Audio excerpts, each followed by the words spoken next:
Om Sadashiva Samarambam Shankaracharya Madhyamam Asmadacharya Paryantam Vande Guru Paramparam Vishwaro Guratmeti Murti Veda Vibhagine Vyomabda Vyapta Dehaya Dakshinamurtaye Namaha Sava Vedanta Sedanta Gocharam Tamagocharam Govindam Paramanandam Satiguru Pranatoshimaham Om Shanti Shanti Shanti Om Namaste.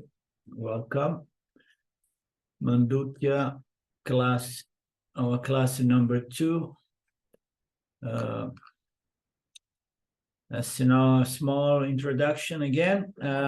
Swami P reminding us that Vedanta is a vision. I mean, I think we are all familiar with this concept that Vedanta is the development of a vision. And then one immediately thinks like, oh yes, it's a vision. It's a vision of the universe. It's a vision of the world. It's a different vision of the world. No, it's not really what is meant, although the vision of Vedanta is going to change the way we vision the world as well. But Vedanta is a vision of ourselves, Jiva Atma, that takes itself to be the individual, the individuality, and falls in love with its individuality, its body-mind. And this in this vision, I am the body mind, I am the individual, is so hardly hardwired, it's so profoundly hardwired that it becomes difficult to change, to transfer, to change that vision, that objective vision of ourselves, because both are objective somehow, because you see objectively I am the body mind, I am the individual. But you also can have an objective vision of your true nature, although your true nature is not an object of vision or experience, You can have an objective vision, corrected objective vision of yourself as the knower, as the experiencer, as Turiya, So that is the whole purpose of Vedanta, to change the vision. We have this limit vision, I am the individual, and Vedanta says this is a problem. It causes suffering. You need to follow the logic here, doing your Shravana, Manana, and Nididhyasana with guided by a guru, to arrive at the proper suggested vision of the Upanishads. Okay, you need to cancel the misconception I am the body mind, to claim one's true nature. So this is the vision of the Upanishads. I am Paramatma, not Jivatma. This is the entire process. It's only a question of inquiry about that which is my fundamental essential nature as Brahman, as Satchitananda, as Turiya, as Paramatma. So Vedanta does not create anything new. It's removes the misconception of the doubt in regards to what I am really. And the curiosity is that I am Jivatma is meant to say a mistaken or wrong understanding or misunderstanding. And I am Paramatma is the proper understand, the right understanding. But we take the example of the gold. We can never say that the gold ring is not a gold ring.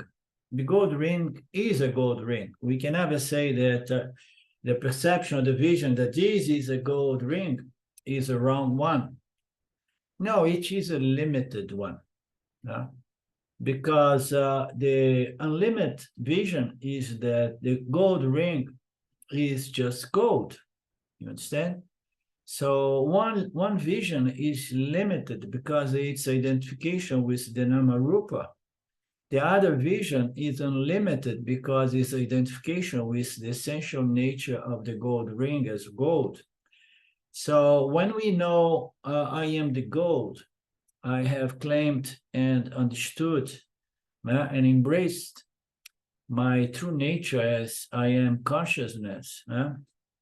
But that does not cancel my existence as an individual, the body mind, and that individual is no longer limited by the notion I am indeed the individual, because it has understood I am indeed consciousness of limitless existing nature. So one vision is limiting, the other is limitless vision of myself, and that makes an entire difference. This vision, I am consciousness, is going to produce great benefit for whatsoever Parabhadakam is left for the Jiva Atma, who, by the way, became Jiva Mukta at that point.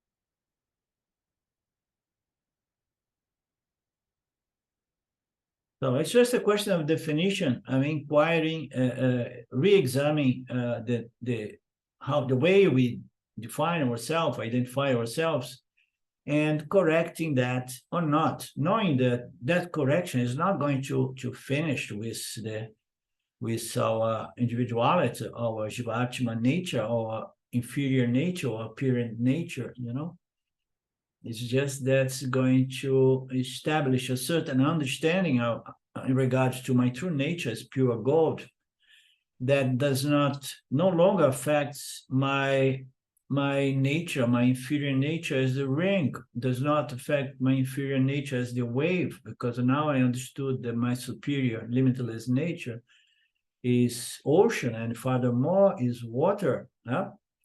So it's just a question of understanding, and such a Mitya remains there. These different levels of Satya and Mitya, and the suborders of Mitya, which we're going to cover in this text, which are the three Jiva entities, the awaker, the dreamer, and the sleeper, and the respective worlds. So they remain, but once identifies with one's fundamental, true, essential nature, which is not subject to any of the limitations and problems of the other entities. So this is Turiya in the language of Mandukya Upanishads. And Turiya is not a mental state, as we're going to observe and determine, following the logic here.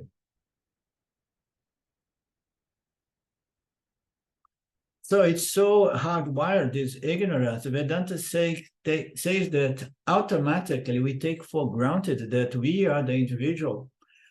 And we don't even consider that I have to make an investigation to double check, to verify this assumption. So here we have an opportunity to examine it and to inquire, to see, which vision, which identity, is a better one, let's say that way. Which way I'm going to feel happier once I define my identity,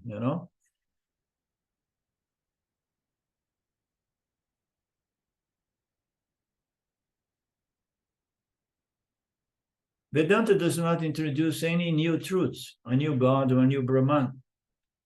It questions our sense of identity, our understanding, our vision of ourselves.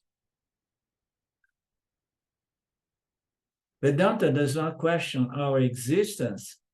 It questions the way we define ourselves, the status we attribute to ourselves, I remember, I never forget those statements of Nisargadatta Maharaj. He used to say, by all means, love yourself, but know that you should not love the individual, body, mind. You should love yourself, because all love is for the sake of the self. No? So redefine your identity, understand your true nature, claim your nature as Paramatma. This is the discussion here, the debate to define one's nature, one's true identity. And that requires, in the language of Swami Paramarthananda, again and again, the student has to go systematically consistent through Shravan and Manan and Nididhyasana, yeah, with the guide of Acharya, until it agrees with the conclusion, with the logic given by the Upanishad. Vedanta says that as long as I still look upon myself as the individual, yeah, I will continue suffering the sickness or the problem of samsara. And that will be so irrespectively of my efforts to change my individuality, my body-mind, to change the jiva nature and to change the world. How many people are lost in the world thinking that the purpose of spiritual knowledge is to change and purify the body-mind, and meanwhile trying to change the world. You know, Vedanta says, let the world and let the body-mind alone. You need to, fix it a little bit so that you have a proper mind fit to do this inquiry. So the whole purpose is to transfer your identity, the vision you have of yourself, from the individual body-mind to the limitless conscious existence. And this is what moksha is all about. It's not a mystical experience. It's not going, to an ashram, or it's not a moksha that exists after life.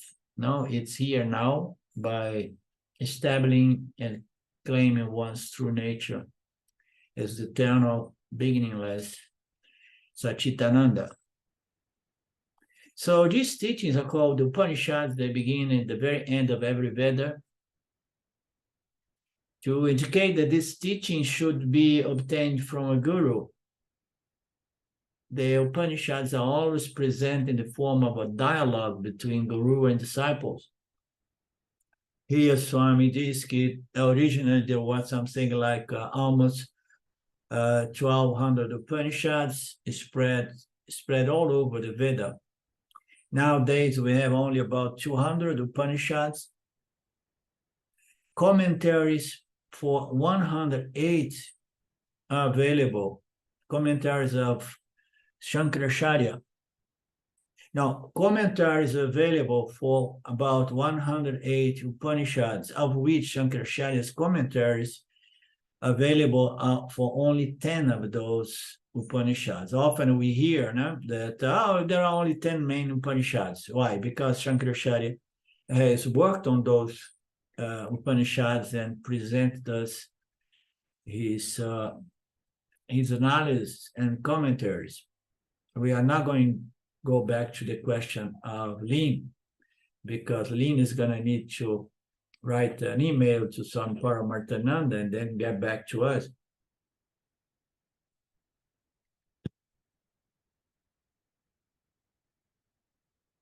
So the major Upanishads are Mandukya, Kena, Kata, Taittiriya, and the minor Upanishad, Kaivalya, were studied.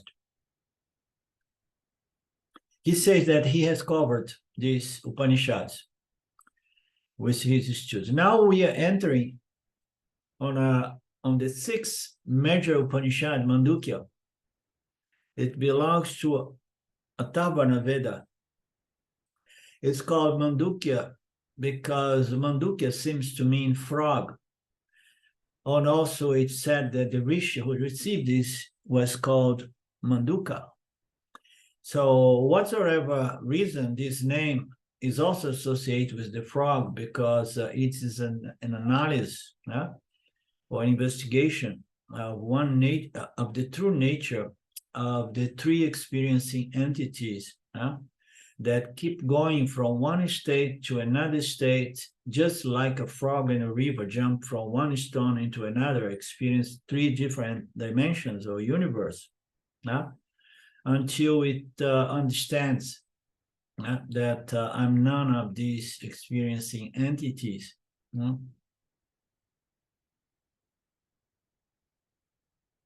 It's a very small Upanishad. It's only 12 mantras, and I think because it's so profound, Gaudapada said, so now we need to enlarge this Upanishad, and I'm going to write hundreds of other verses analyzing it. So Jesus Charya with Gaudapada called his analysis Karikas. Gaudapada is the guru of Shankaracharya's guru. He is considered to be an important link in our tradition, which starts with the Lord Narayana himself. Gaudapada's work in Mandukya, which consists of 215 verses, each were called Karika. Shankara writes a commentary on the 12 mantras of the Upanishad and 215 Karikas. So where are the Shankara's commentaries? Maybe the commentaries of Swamiji, Swamiji are based on the commentaries of Shankara, because often that's what it is. So often he looks into the Gita as commented by Shankaracharya, and then he makes his exposure, his unfoldment, his commentaries. The same way, since a few years, I look into the commentaries of Swamiji, which are based on the commentaries of Shankaracharya, and I present some of my inputs, my commentaries inspired on the commentaries of Swami Paramarthananda.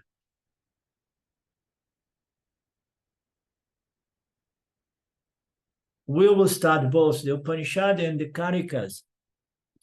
So now we have the commentaries of these Karikas were written by Shankara or by Gaudapada, because here there is a double kind of meaning. Each verse. Go ahead. So sorry. I think they make a distinction between Karikas, which are analysis, commenting not with, and I think Shankara's commentary is called a Bhashyam. Okay, I don't know that. Yeah, I don't know that either. I know that here and there, Swami Paramarthananda tries to make a distinction between commentaries and Karikas. Karikas, it's said to be not commentary, but analysis. So it's a very fine line. But here and there, we'll see Swami Paramarthananda try to establish a subtle distinction there.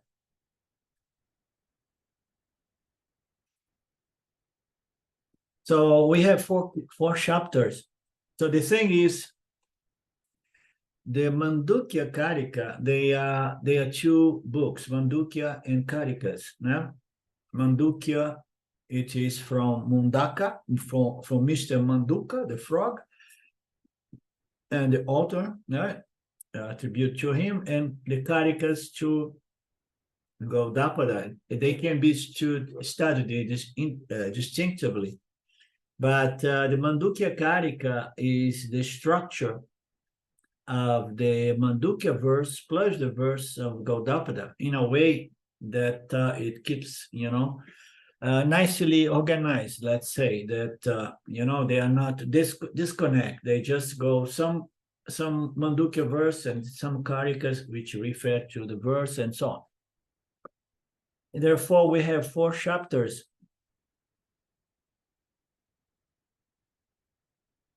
We will start both Upanishad and Karikas.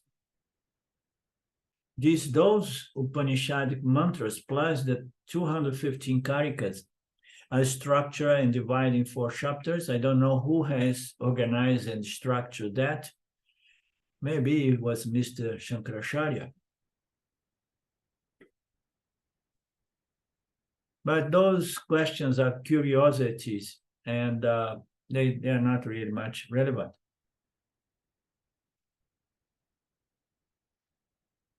This chapter contains 29 Karikas. The second chapter, 38 Karikas, which is going to address the Mithya nature. The first chapter is going to address the Upanishads and only 29 Karikas.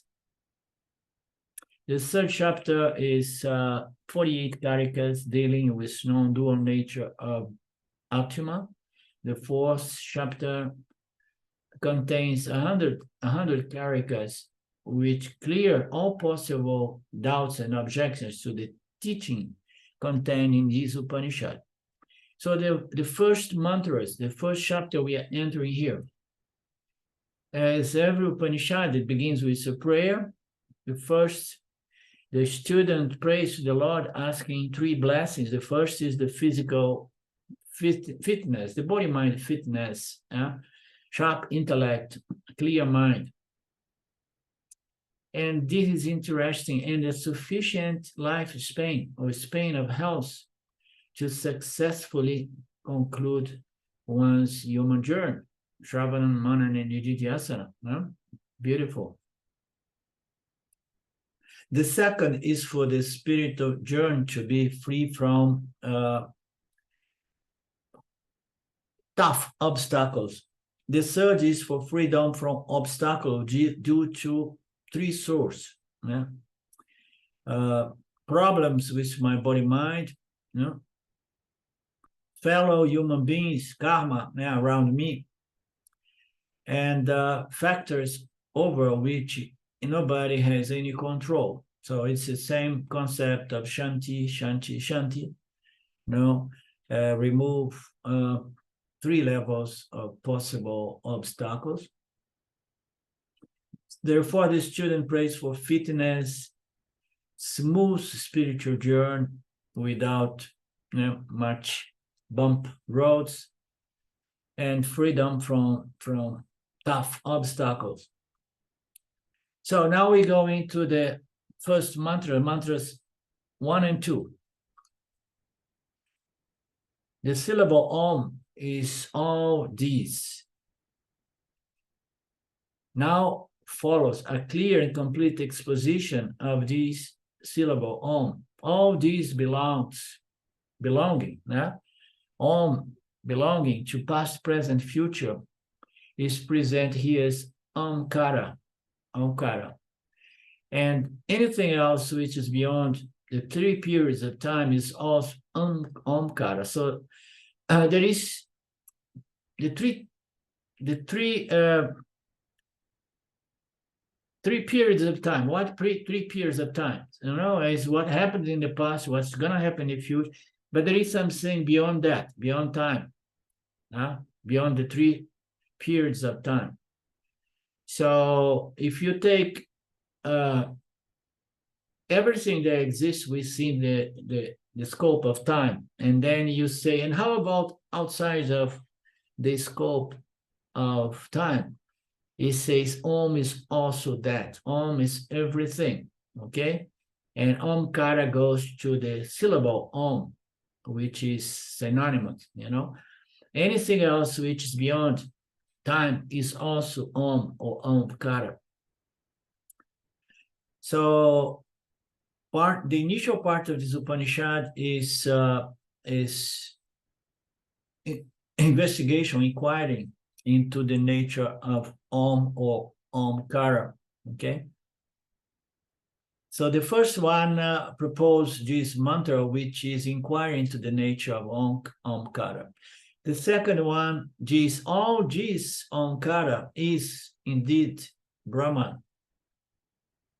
This Atma is Brahman. It's equating Om with Brahman and it's equating the self, the I, the Atma with Brahman. So it's just putting everything together as one Brahman, one Atma, one O.kara.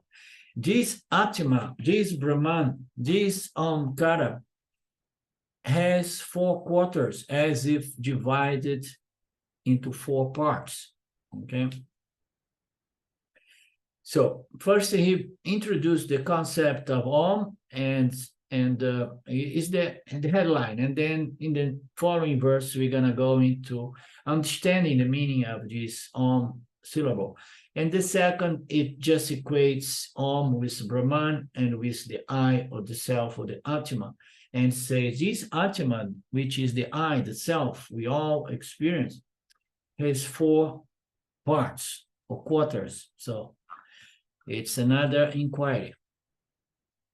In the first 2 mantras, the Upanishad introduced 2 types of inquiries. One is O.kara vichara, investigation of the nature of O.kara, and introduced in the verse 1. O.kara just means the syllable Om. Is it said syllable, or am I pronouncing it somewhat acceptable? The second is Atma Vichara, so self-inquiry, inquiring into the nature of the I, the self, the Atma, which is announced by the mantra 2.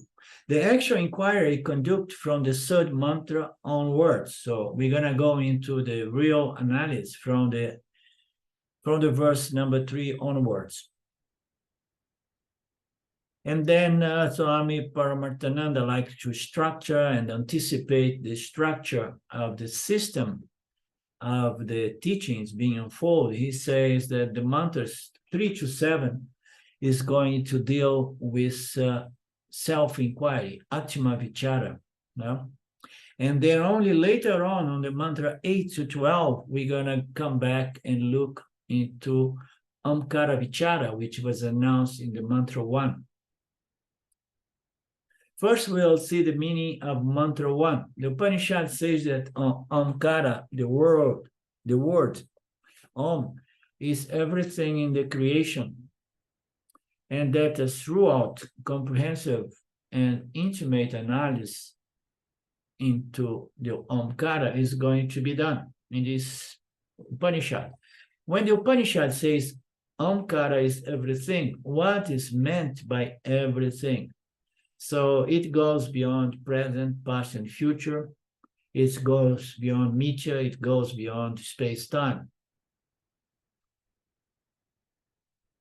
It encompasses everything, including all the inert objects. Everything is by O.kara.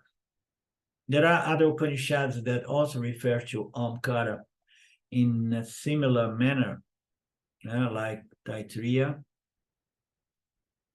which one should meditate upon O.kara as Brahman, because all this is O.kara. So the statement is elaborated here. There is something called the ultimate reality or truth, which is beyond all time and other than the universe. Whatever the ultimate or absolute reality is, which is beyond past, present, future, is also O.kara. So it's the self, it is Brahman, it's Satchit of limitless nature that somehow embrace the universe, which is but a superimposition on Satchitananda, but is not limited by this superimposition, because a superimposition occurs within the scope of time, space, produced by Maheshwara, but this O.kara goes far beyond, In reality, this superimposition of Namarupas of the universe is nothing compared with the limitless nature of Brahman. So everything is O.kara, means to say everything is Satchitananda, everything is consciousness, everything is Paramatma, everything is Brahman. Yeah? And space-time is a small little thing occurring within the scope of this Brahman, this Turiya.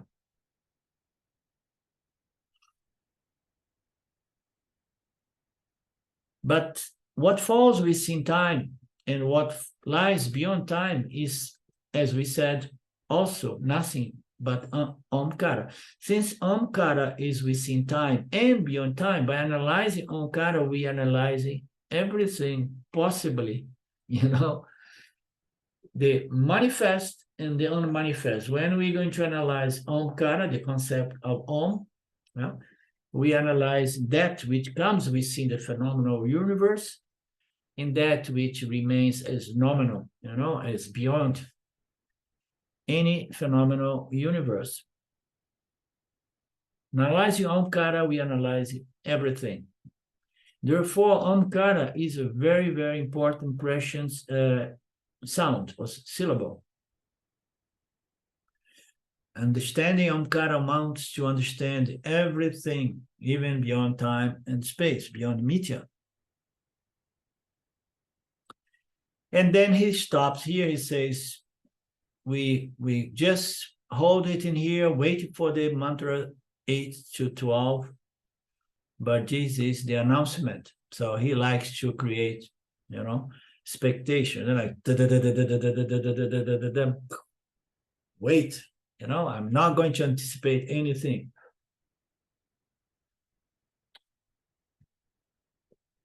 In the second mantra, another inquiry is to introduce, look from a different angle. The entire creation is Brahman. And why he calls this Brahman rather than Om and O.kara? Because we are used to equate Brahman or Paramatma with Jivatma, which is the I, which is the self. Look from another angle. The entire creation is Brahman. These include past, present, and future creations. Brahman is everything within time and as well beyond time. That Brahman will be analyzed from this perspective of the Atma, the I, the self. And by understanding the nature of the Atma, the self, we have understood the nature of the self as beyond time and space as well. Because if the self, the Atma, which was equated as Brahman, was limited by time, and then we would not have the benefit of claiming our eternal, limitless nature. Does Brahman inquire is absolutely important. Then the Upanishad itself asks the question, what is that Brahman? The Upanishad answers, is the self, is the I, is the Atma. This very Atma you experience, this very self, is nothing but Brahman, which in the first verse was introduced as O.kara. Atma just means myself, I. Therefore, Brahman, the knower, the experiencer in its true fundamental essential nature. Therefore, Brahman is everything. I equate Brahman with myself is the key. Okay? So we need to come to the conclusion that Jivatma is Brahmanatma or Paramatma. Myself is Brahman. Aham Brahmasmi. Therefore, myself is everything, present, past, and future, and beyond time and space. By Atma investigation, Atma Vichara, self-inquiry, we are inquiring into the entire creation, which is within time and beyond time. It's within time, bound by time, and beyond time. So we are inquiring to the nature of Satya Mithya, this Satya and the appearance of this Mithya nature. There's the second inquiry is Atma Vichara, self-Vichara. Mantra 1 prescribed O.kara vichara, mantra 2 prescribed Atma vichara.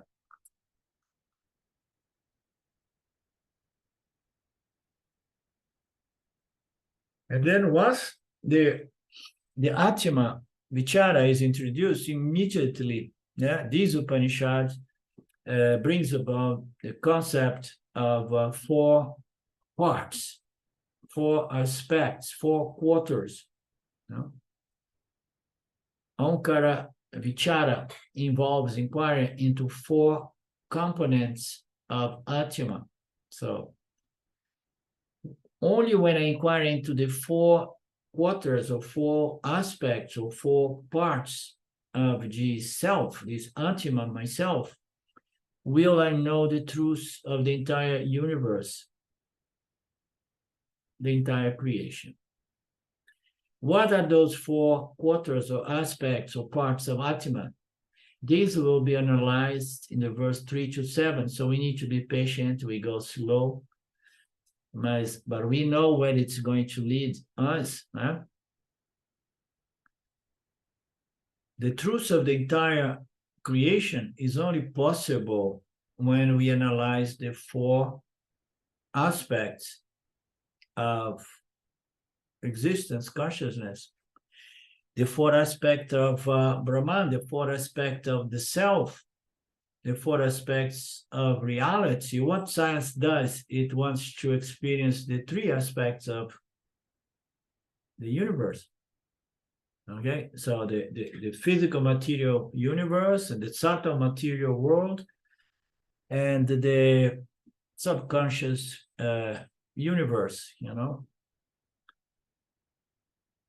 So no, you need to integrate or bring all of that within the 4th aspect of the self, which is nothing but the nature of the investigator, the nature of the inquirer, the nature of the scientist trying to inquire into the 3 natures of the universe.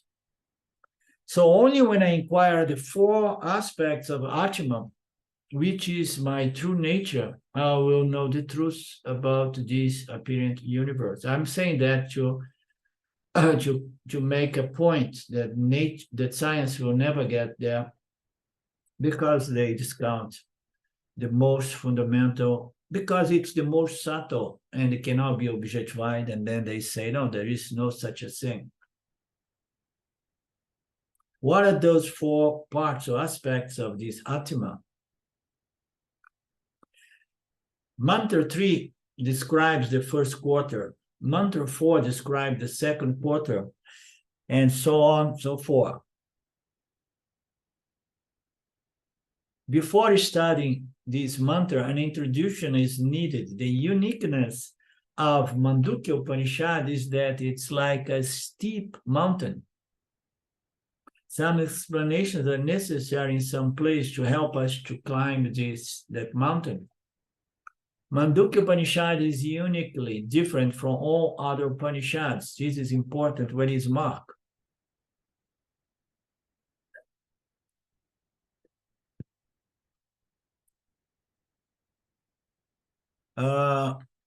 Mandukya is uniquely different from all other Upanishads in one particular aspect, which makes it distinct, makes it profound, and extremely subtle and even difficult to grasp. What is this difference? In all other Upanishads, the first lesson taught is the Brahman is the cause of the entire Mithya universe.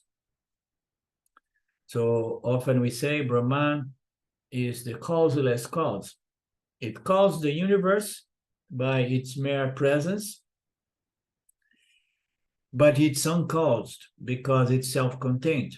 It does not fall into the law or the principle of causality. And if the universe is caused by the blessings of Brahman. So therefore, Brahman is the ultimate cause of this entire universe, past, present, future, the subtle and all universe of all mental state. Brahman is the cause, and the universe is, in effect, is the model in most of all Upanishads. Then it is said that since Brahman is the cause, it is only substantial, is the only substantial entity of the world. So everything is resolved in Brahman as Brahman. The same way all names and forms of gold are resolved as gold and gold alone. Any product is only name and form. Ornaments do not exist as substance. Substance go to innocence. Okay. Gold alone is the substance, is the essence of all gold ornaments. And then Swami presents, so you take the ring, the gold ring, and ask him, okay, so I'm going to see the weight of this ring because I want to sell the ring. And then you put on a scale and say, okay, so the ring is weight 1 ounce, let's say, and then and they say, okay, and now I want to see what's the weight of gold, So you cannot separate the weight of the ring from the weight of gold. That is the difficulty, So because the ornament is almost as good as non-existent, so it's the weight of the gold which really matters. The ornament are just superimpositions that do not affect the substantial nature as gold. So all these weights and attributes of the ornaments of gold, they belong to the gold alone. No, everything belongs to the gold. Its brightness, its weight, and its value. And I mean, we can superimpose, but this is shaped in such a way that it has a secondary value due to the work done by the artist. Yeah, but fundamentally, no. Fundamentally, whatever value, weight is to the gold itself. So in Vedanta, we usually use this model. Brahman is cause, the world is the effect, therefore the world is only name and form.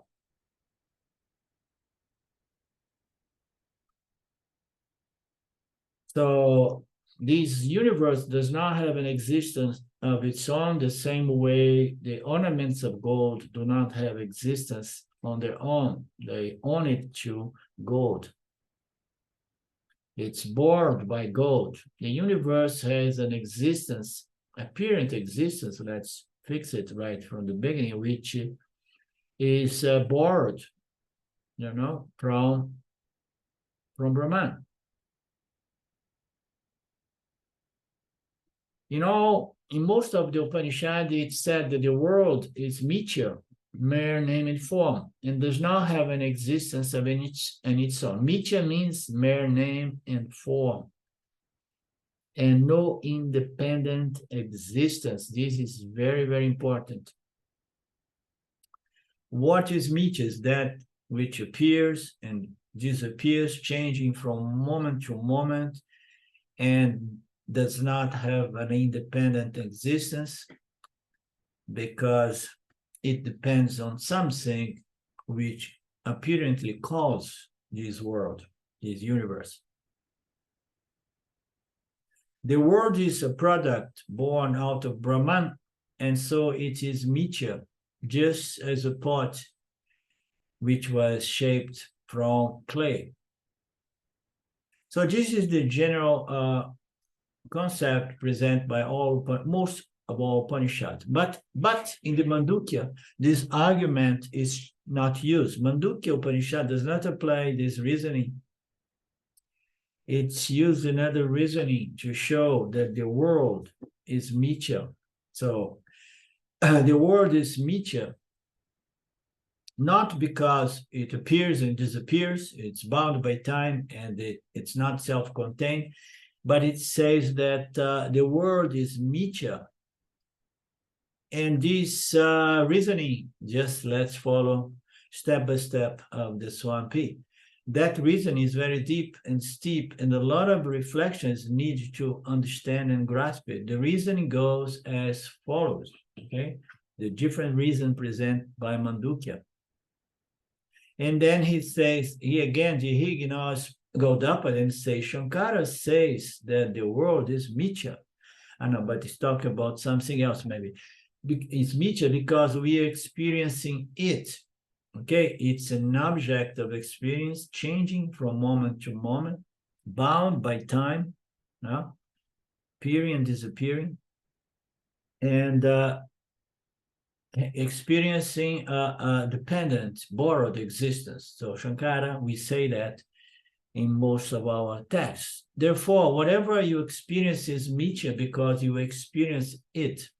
If everything experiences Mithya, what is Satyan? That which is never experienced is Satyan. Okay, this is the logic present in all our Upanishads. Is there such a thing that is never experienced? Mandukya Upanishad says that there is such a thing. There is says that there is such a thing. There is only one thing that exists which is never experienced, and that is what? The true nature of the experiencer, the true nature of the observer, or the true awareness, yeah, that can never be turned into an object of knowledge or experience.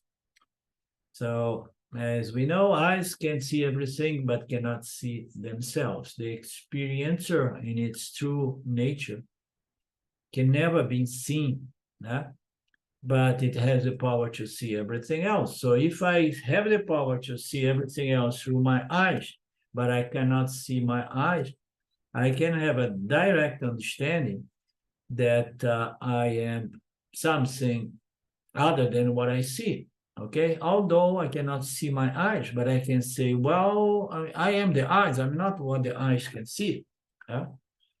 So in analogy, I am the true nature of the experience that cannot be turned into an object of knowledge and experience. So it's that which can never be experienced, by which everything can be experienced.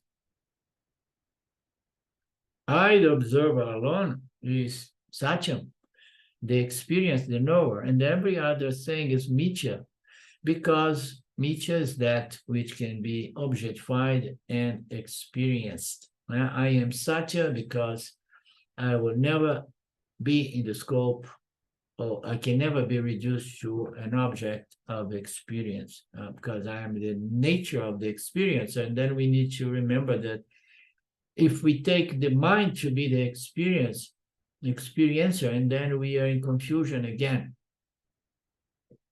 Because mind itself is an object of experience. We are talking about that which is the true nature of the knower, the true nature of experiencer, and that can never be objectified, known, or experienced. But we know that the body-mind, we do objectify it again and again. We turned it objectively into something that we want to improve here, there, again and again.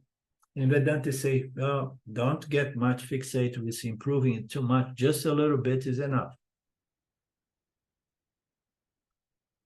How is this conclusion reached? By Mandukya. And now he said, the reason by Shankaracharya goes like this. So he's referring to the Mandukya. And this is and now we are getting the answer for Lin's question. So these commentaries that Swami Paramarthananda unfold are inspired on the commentaries of Shankaracharya. How is this conclusion? Shankaracharya conclusion goes based on this. If you have to prove the existence of an object, it must be a known object. This is profound, subtle, and beautiful. If we have to prove the existence of an object, it must be a known object. You can never talk about the existence of an unknown object. The moment you talk about the existence of an object, you are talking about something that is already known, regardless of the knowledge being a wrong knowledge or precise knowledge or not. But you are talking about something that is already experienced and known. It exists within the scope of knowledge, knowingness.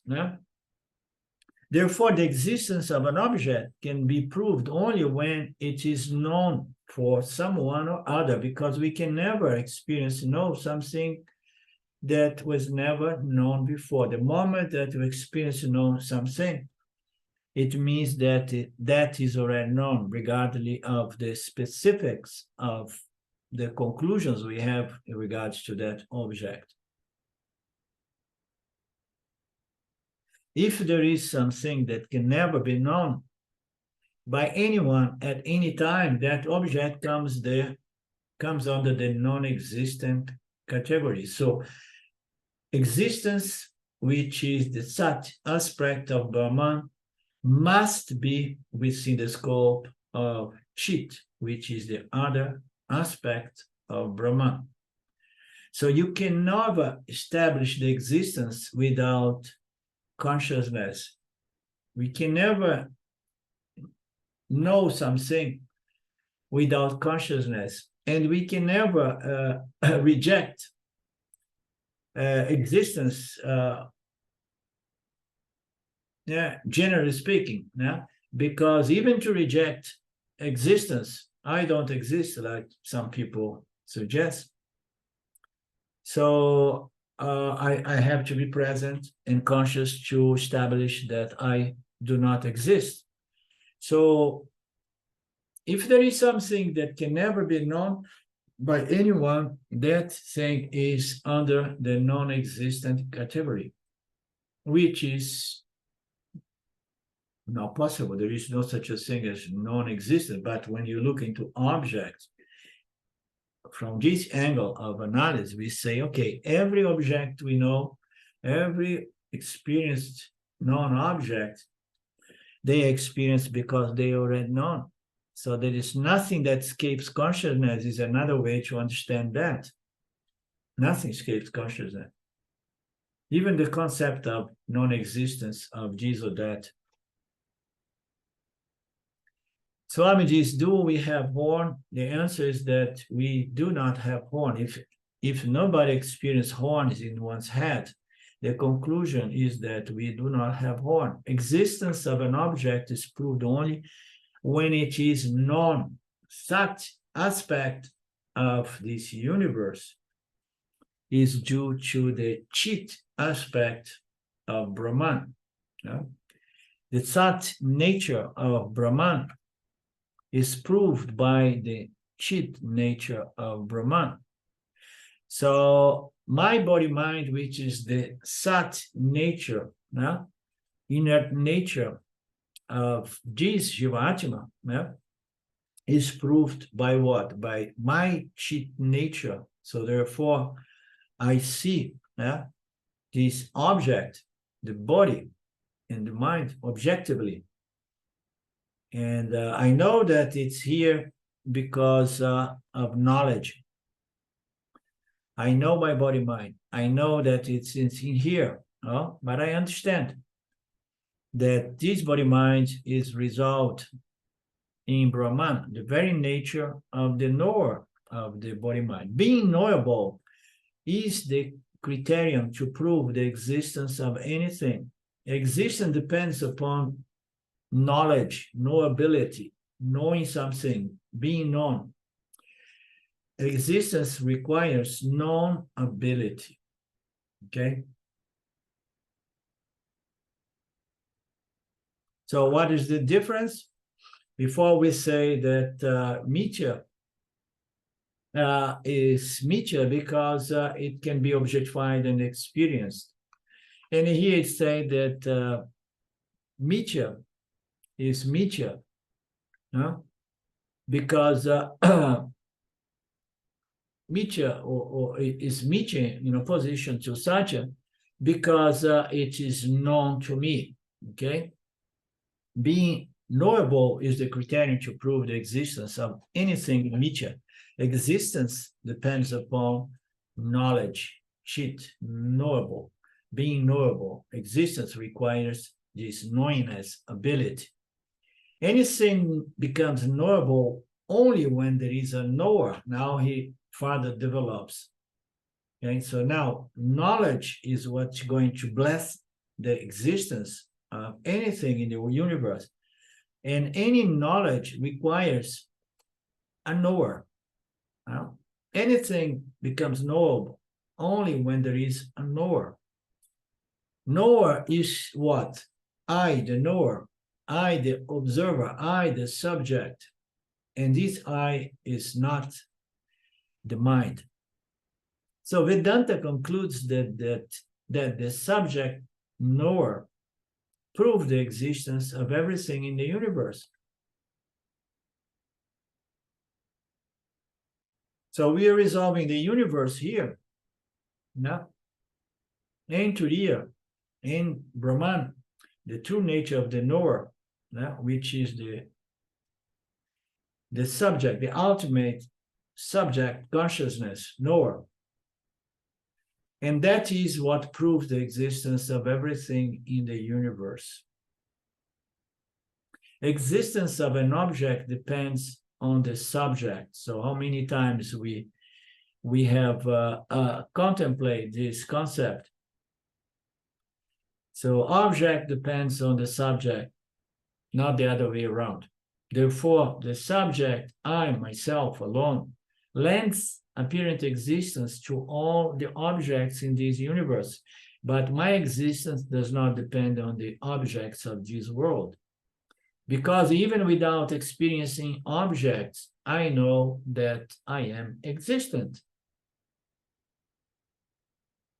Right? So I'm free and independent of the mithya world of objects. Even when I'm not experiencing due to deep sleep or samadhi, I'm still existing. And we know that we exist during deep sleep, no? Regardless of the presence or the absence of experiencing objects, of knowledge of objects. I know that I am existent. My existence does not depend on the external world, but the existence of the external world depends upon my consciousness, my knowingness, my knowledge. So what is this subject conscious principle? Is the I, is the Atma, is the self, which bless the entire universe, creation, and with all its objects. All the objects depends on I. Yeah? And this I is the true nature of the mind. So I'm blessing, I'm projecting, I'm sustaining this universe. But I'm free and independent of this universe. My existence does not depend on the object, because even without experiencing objects, I know I am. Pure existence. My existence does not depend on the external world experience in the awakened and dream states. But the existence of the external world depends upon myself. Even if I close all my sense organs and my mind, I don't know how to close the mind. And even if the whole world, I mean, in samadhi, in Vikalpa samadhi, and even if the whole world is shut out in pralaya, I know that I am existent. Existence is the subject, and it is self-contained, self-evident, self-proven, self-shining. Is the only principle, is the only quarter of this consciousness, of this turiya, of this O.kara, of this Brahman, which is self-contained, which does not depend on any of these experience objects of the three worlds. But the existence of the objects of the three worlds needs to be proved by my nature as conscious existence, the subject, the absolute subject nature. So everything depends on us consciousness. No? We are free and independent. This is the lesson to be gained through Vedanta. No? I don't depend on anything that I reflect or I illumine and reveal. Well, I'm free and independent, all of this. My existence does not depend on what I shine, on what I reveal and illuminate and reveal. Everything is going to depend on me. But I don't depend on anything. Why? Because I'm self-existing. I am self-existence. I don't require any proof. Anybody needs a proof to say that I am conscious existence. I exist and I'm conscious that I exist. I must exist to be conscious, and I must be conscious of my existence in order to understand my true nature. It is self-contained, it's self-shining, self-luminous. It does not require any proof. It requires just investigation, inquiry, so that we understand our self-contained, free and independent nature, which requires no proofs, requires nothing to sustain itself, which is causeless, regardless of being the cause of the universe or not, as we're going to see with the Mandukya. It is causeless. It means to say, I'm not within the phenomenal cause and effect, which is something that happens immediately. I'm beyond the three times, beyond all universe. I am self-contained, self-luminous, self-existing, self-conscious. And I bless the entire universe of objects because they need me to prove their existence. I, the subject, and only I can prove the existence of this universe. Therefore, Shankaracharya says that I, the observer, am Satyam, and that the world is Mithya. The only substance, the only true nature is I. The entire world is just Namarupas, Mithya. In the other Upanishad, the world is Mithya because it is a product of Maya. In Mandukya Upanishad, the word is Mithya because it is a non-object. It's a non-object that can be experienced only because it's already known.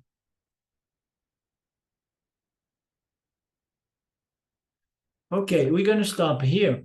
And too bad Mark was not here. I hope he can. And then we begin from this concept, this analysis here, because it's beautiful and profound. And then we carry on. We almost conclude the verse, the mantras 1 and 2, but it's okay. I was aiming to conclude it, but we almost did it. Anything from you guys? I was just contemplating on how radical this is. What my family, born-again Christians, would say to hear me think, or to say, I am everything. Boy, blow their mind.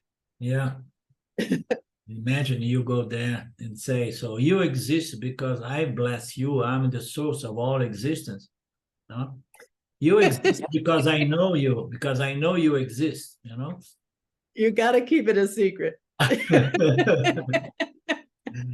It's very dangerous to talk to certain people about these teachings, You betcha. Oh, you may get a lot of people turning unfriendly towards you, and they start seeing. Once you start becoming a small, like me, I almost do not exist there, but people hear things here and there, especially in Portuguese language. Immediately they see me like, this guy is crazy or arrogant or something like that, and then they keep a distance. Yeah, that's why it's so silly, because in order to say that you're everything, you have to absolutely not, the jiva just almost disappears. So they think it's arrogance, but it's some radical humility, really. Yeah. But that's why we have to say, I mean, everything happens because of your existence, your conscious existence. Everything is happening because you bless this world, this universe, including your body, your mind. You know, it's there. It's proved to be there because you know it, you bless it, you are the source of conscious existence. So, and then they think you are crazy, but they may not think that you are arrogant or anything like that. Okie dokie. Om Purnamada Purnamidam Purnamudachyate Purnasya Purnamadaya Purnamevavashishate. Om Shanti Shanti Shanti Om. So everything is about redefine the I, the Atma, the self. Well, once we establish our nature in consciousness, our identity in our true nature as consciousness, and then it's easy for us to understand that everything is happening within me, and depending on me. This definition of what is the me, what is the I, needs to be very clear, and it's not easy to offer that understanding to anybody, because it requires a huge process of study and contemplation on all these teachings. But it's all a question of establishing our identity and consciousness.